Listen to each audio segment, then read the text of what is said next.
में पूजा नाम की एक लड़की रहती थी।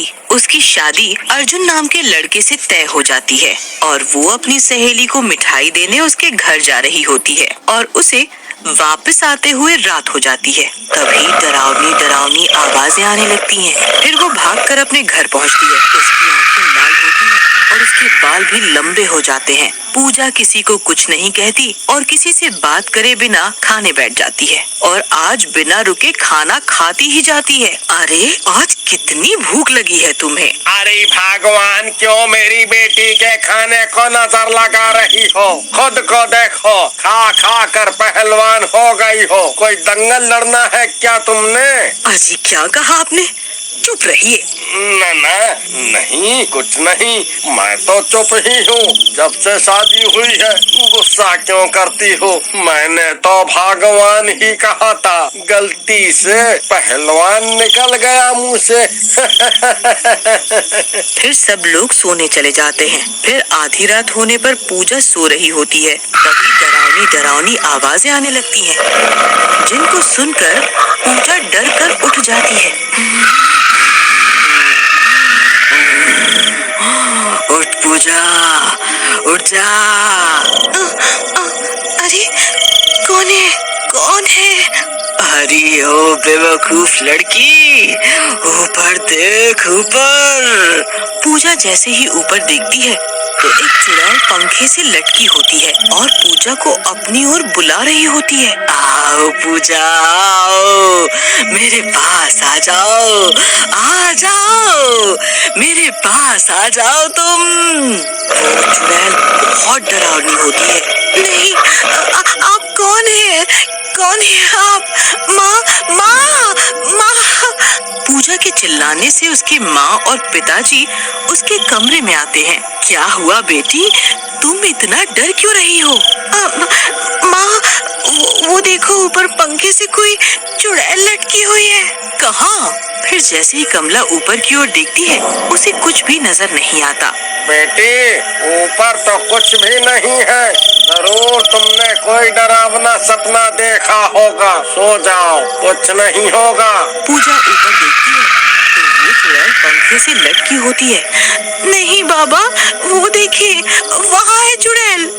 आप कहीं मत जाओ, मेरे साथ ही सो जाओ। ठीक है, पता नहीं आज तुम्हें क्या हुआ। तुम तो बहुत बहादुर हो और आज पता नहीं कैसी बातें कर रही हो। कमला, तुम पूजा के ही साथ सो जाओ।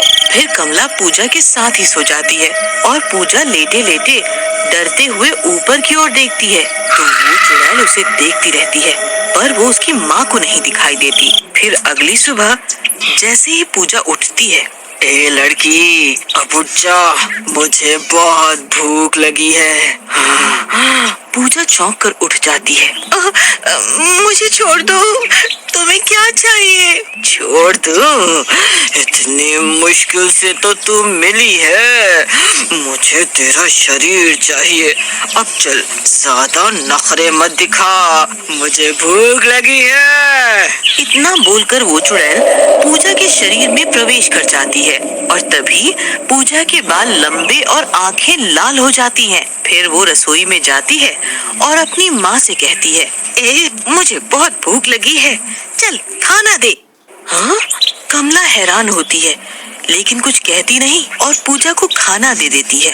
पूजा बुरी तरह से मुंह में भर भर कर जल्दी जल्दी खाना खाने लगती है। बुढ़िया, ये क्या फालतू का खाना है?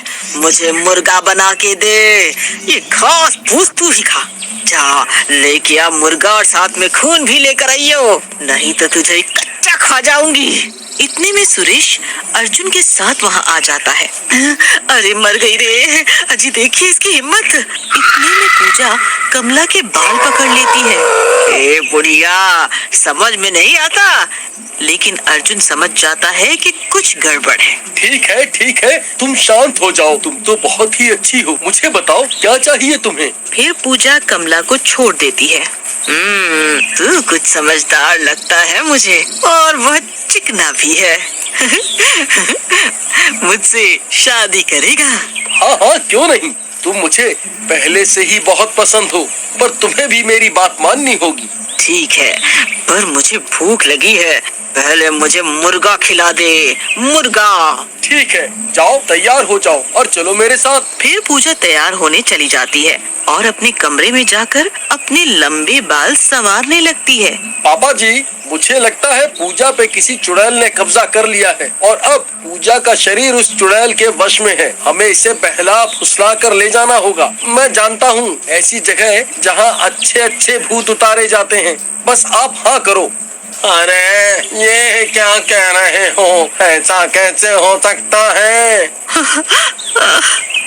अरे नहीं, ऐसा नहीं हो सकता। नास पीटी चुड़ैल, तेरा बेड़ा गर्क हो जाए। तुझे मेरी बेटी ही मिली थी क्या? हे भगवान।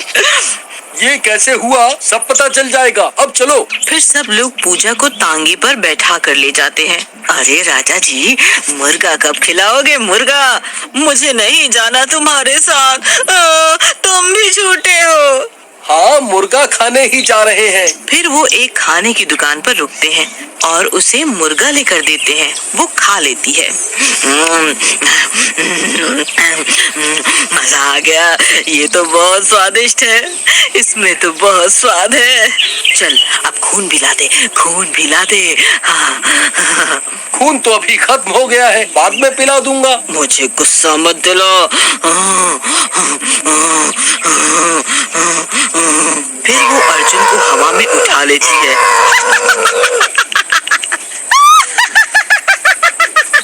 अरे प्रियतम, शादी से पहले ही विधवा होना चाहती हो क्या? अरे शादी कर लो, फिर दोनों सुहाग रात पे मिलकर पिएंगे ना खून। क्या शादी? झूठ तो नहीं बोल रहे? मेरे पहले पति की तरह उसने प्यार प्यार बोलकर मुझे धोखे से मार दिया था। नहीं नहीं, ठीक है, चलो अभी शादी करने चलते हैं। लो बेटी, लड्डू खाओ, मुंह मीठा करो इसी बात पे। फिर वो चुड़ैल जिसने पूजा के शरीर पे कब्जा किया होता है, शादी की बात सुनकर खुश हो जाती है और अर्जुन को छोड़ देती है और लड्डू खा लेती है। फिर उनके साथ चली जाती है। थोड़ी देर बाद पूजा बेहोश होने लगती है क्योंकि उस लड्डू में बेहोशी की दवा मिली होती है। फिर वो लोग जल्दी से पूजा को लेकर मंदिर चले जाते हैं। कई लोगों पर भूतों ने कब्जा किया होता है और भगवान से सजा मिले होने की वजह से सब तड़प रहे होते हैं। उनमें से एक भूत खुद पर ही भारी भारी पत्थर रख रहा होता है और कोई भारी जंजीरों से बंधे होते हैं और तड़प रहे होते हैं। मर गया रे, हे बजरंगबली, मुझे माफ कर दो। हाय, छोड़ दो मुझे, मैं किसी को नहीं छोड़ूंगा। छोड़ दो मुझे, मैं किसी को नहीं छोड़ूंगी, मैं किसी को नहीं छोड़ूंगी। अरे मर गई रे। ओ बुड़बक, ये कहाँ ले आया?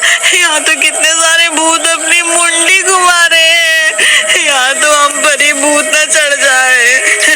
मुझे बहुत डर लग रहा है बेटा, मुझे बहुत डर लग रहा है। कुछ नहीं होगा माँ, यहाँ भूत चढ़ते नहीं, बड़े बड़े भूत उतरते हैं। फिर वो लोग पूजा के हाथ और पैर बांध देते हैं। तभी पूजा को होश आ जाता है। ये मुझे कहाँ ले आया धोखेबाज। तभी कमला पंडित जी को बुला लाती है। पंडित जी आते हैं और पूजा के माथे पर हनुमान जी का सिंदूर लगाते हैं। बोल, कौन है तू? छोड़ दे इस लड़की का शरीर। नहीं, ये क्या कर रहा है पंडित? एक बार मेरे हाथ खोल दे, फिर बताती हूँ तुझे। तुम भगवान के मंदिर में आई हो, यहाँ सबके साथ इंसाफ होता है।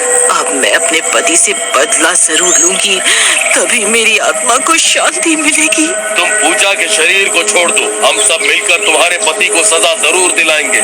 अरे मर गई रे, मर गई है भगवान, मेरे पति को जरूर सजा दिलाना। मुझे मुक्ति दो, मुझे मुक्ति दो। उसे मुक्ति मिल जाती है और वो पूजा का शरीर छोड़कर चली जाती है। अगर आप भी बहुत सारे प्राइजेस एंड कैश जीतना चाहते हैं तो डाउनलोड कीजिए हेलो ऐप।